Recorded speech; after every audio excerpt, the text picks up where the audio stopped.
Welcome back to the deep dive. We are continuing our journey through the human machine, and today things they get complicated.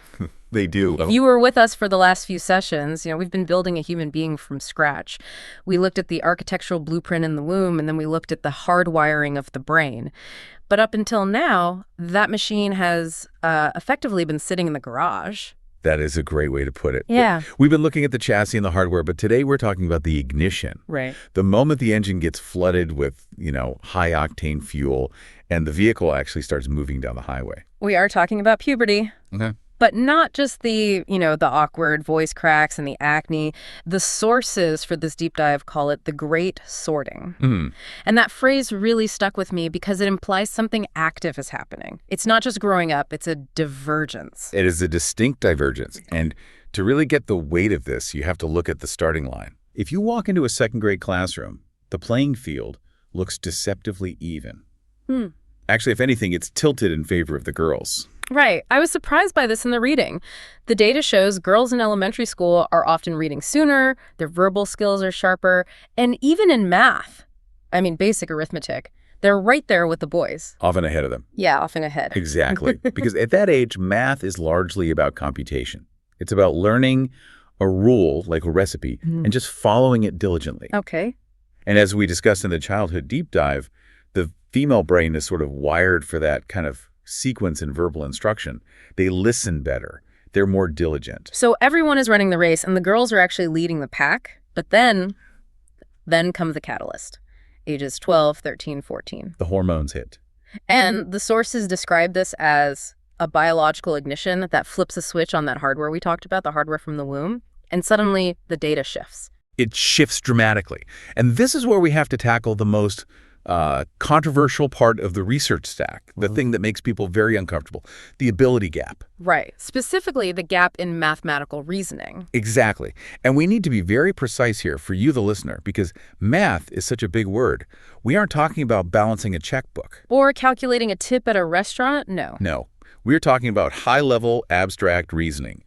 And the most famous, or maybe infamous evidence for this comes from the Benbow and Stanley study out of Johns Hopkins University. This was a massive study, right? It really set the benchmark for this whole discussion. It really did. And this is the one that looked at gifted kids. Okay, that's a crucial distinction. It is. They didn't look at average students. They looked at thousands of children between, 11 and 13, who are already identified as bright, the top 3% of the population. Wow. And they gave these middle schoolers the math portion of the SAT. Yes, a test designed for high school seniors. So these are 7th graders taking a college entrance exam. I can't even imagine taking the SATs at 12. That's intense. It is. And the results have been debated for decades, but the numbers in the study were just stark. Among the high scores, so kids scoring over 420 boys outnumbered girls. About 1.5 to 1. Okay, 1.5 to 1. That's significant, but, I can hear the counter-argument already. You could chalk that up to boys being pushed toward math toys or maybe girls losing confidence. Social noise. Exactly. Social noise. It's a gap, but it's not a canyon. Right. And if the data stopped there, the social conditioning argument would hold a lot more water. But Benbow and Stanley, they didn't stop there. They looked higher up. They looked at the upper tail of the distribution. As the difficulty climbed, the gap widened.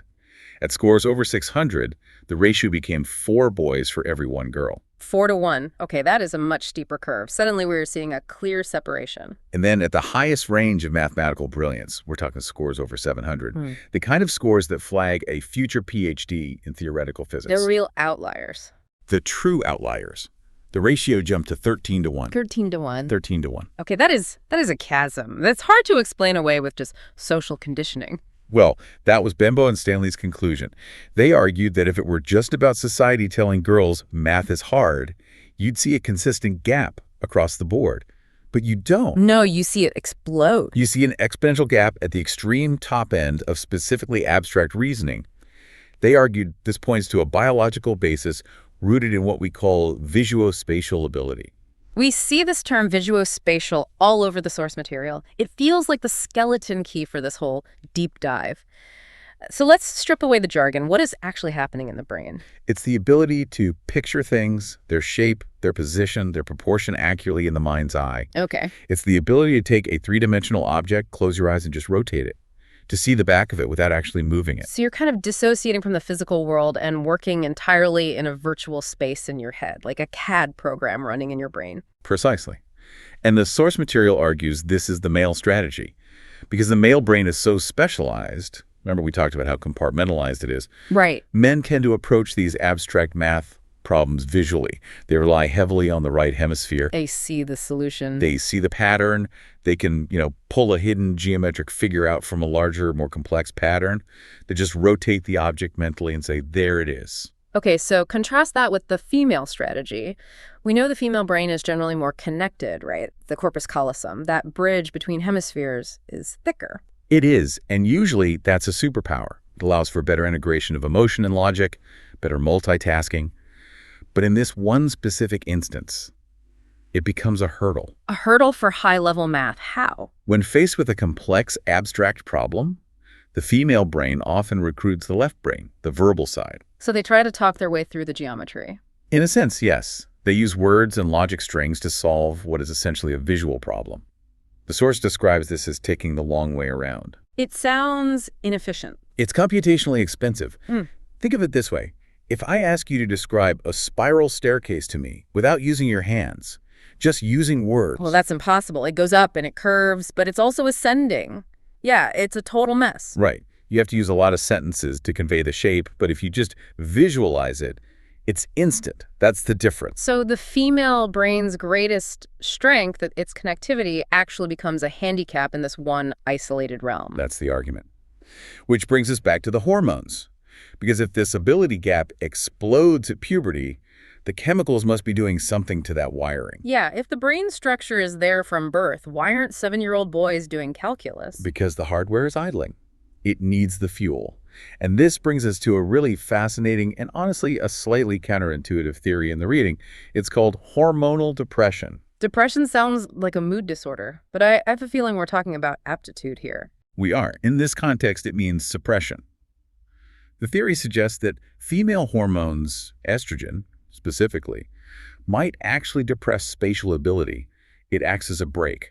Wait. So having high levels of female hormones makes you worse at the spatial stuff. It's not just that boys have testosterone. It's that girls have an active inhibitor. That's the theory. And they point to a very specific medical case study to prove it. Turner syndrome. Right. I read this part 3 times to make sure I got it. These are girls born with a genetic anomaly where they don't have ovaries. Is that right? Correct. No ovaries means they produce very little female hormone. So they look like girls, they're raised as girls, they have all of the social conditioning of girls, but chemically, they don't have that estrogen flood at puberty. And what happens when they're tested on these spatial benchmarks? They score significantly higher on spatial interaction and definition than neurotypical girls. That is wild. So you take away the female hormone and the spatial skill goes up. Exactly. The implication is that the presence of female hormones during puberty seems to act as a brake on that spatial potential, likely to prioritize the development of verbal and social skills. It's a biological trade-off. It seems to be. Nature is saying, we don't need you to rotate 3D objects. We need you to communicate, build networks, and manage the social fabric. In a way, yes. Nature prioritizes the people skills over the thing skills for the female biology. And on the flip side, you have the boys. Where testosterone acts as the accelerator. For that tunnel vision we talked about, that male ability to just lock in on one thing and ignore the rest of the world. Testosterone promotes that compartmentalization. It does. It shuts down the noise. It creates an almost obsessive focus which allows the brain to isolate a problem from its context. But interestingly, the sources say there's a limit. It's not just more testosterone equals better math. No, because men with low testosterone perform worse on spatial tasks. But men with too much testosterone, the so-called super males, also struggle. So there's a sweet spot. Exactly. If the testosterone is too high, the brain becomes impulsive, chaotic. There's an optimal level for this kind of genius, which the average male hits during puberty. It's high, but not so high that it burns out the circuitry. This leads us to a concept the source calls the genius and the idiot, which I have to say feels a little harsh, but... It's blunt, but it describes the statistical reality of the male brain's distribution on a bell curve. Okay, what do you mean? Because the male brain is so specialized and driven by these powerful hormones, it tends toward the extremes. So men are more likely to be at the top, but also at the bottom. Correct. Men are statistically much more likely to be math geniuses, yes. But they're also far more likely to have learning disabilities, to be autistic, or to suffer from aphasia. The male brain is a high-risk, high-reward strategy. And the female brain? The female brain is clustered more safely in the middle. It's competent, capable, resilient. Women are less likely to crash and burn, but they're also less likely to hit those extreme highs of abstract isolation required for top-tier theoretical physics. That phrase, abstract isolation, really sticks with me, because the source argues there is a cost to that male genius. There's always a cost. We tend to glorify the genius, the solitary inventor, but we don't look at what was lost to get there. To be that good at abstract, object-focused thinking, you often have to sacrifice social awareness. The source talks about the trope of the absent-minded professor. The guy who can solve a complex theorem but forgets to put on matching socks or notice his wife is crying. It's not just a trope. It's a brain that has sacrificed connection for focus.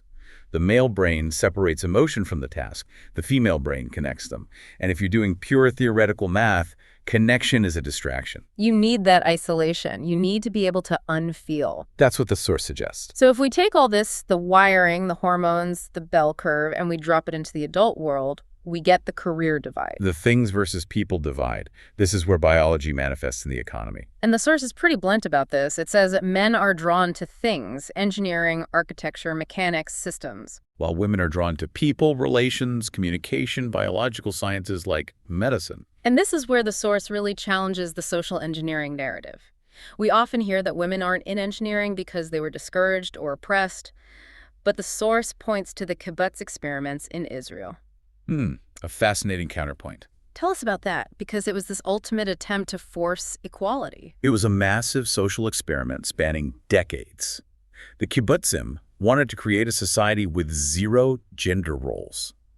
Boys and girls were raised in the exact same way, in the same houses, encouraged to play with the same toys. A blank slate. That was the goal, to prove that if you treat them the same, they will turn out the same. And what happened? It failed. Completely. In fact, the data showed the opposite happened. As soon as the children were old enough to choose their own paths, jobs, military service, they reverted to type. Even more so. Yes, the girls drifted more strongly back to social, verbal, and nurturing roles, and the boys drifted back to mechanical and systemic roles. So even when you take away the social pressure, the biology reasserts itself. That's the argument, that the lack of women in, say, civil engineering isn't necessarily a failure of society. It might just be a biological lack of interest in systems versus people. It's that male objectivity again. Yes. Men can separate emotion from the task. This is an asset in high-stress mechanical environments. If you're fixing an oil rig, you don't want to feel the context. You want to solve the problem. Whereas women struggle to unfeel or disconnect the context. Exactly. Which makes them incredible doctors, therapists, leaders. But it might make the isolation of engineering less appealing. It's not that they can't do it. Remember, the IQs are equal. Was that they often don't want to. It relies on a way of thinking that, for many, fights against their verbal connected nature. Okay, let's unpack this. We have covered a lot of ground. You started with the idea that puberty is this sorting hat. It really is. It pushes men toward specialization and spatial skills, and it pushes women toward generalization and verbal skills. And the big takeaway for me is that we are constantly trying to compare apples and oranges. Exactly. The ability gap isn't about intelligence. If you look at IQ, men and women are generally equal. It's about aptitude type. And we run into trouble when we try to measure male brains by female standards. Like sitting still and listening in elementary school. Or female brains by male standards, like performing isolated, abstract math in high school. It leads to frustration on both sides. It leads to us feeling like we are failing when really we are just different, optimized for different things. So here is the provocative thought I want to leave everyone with.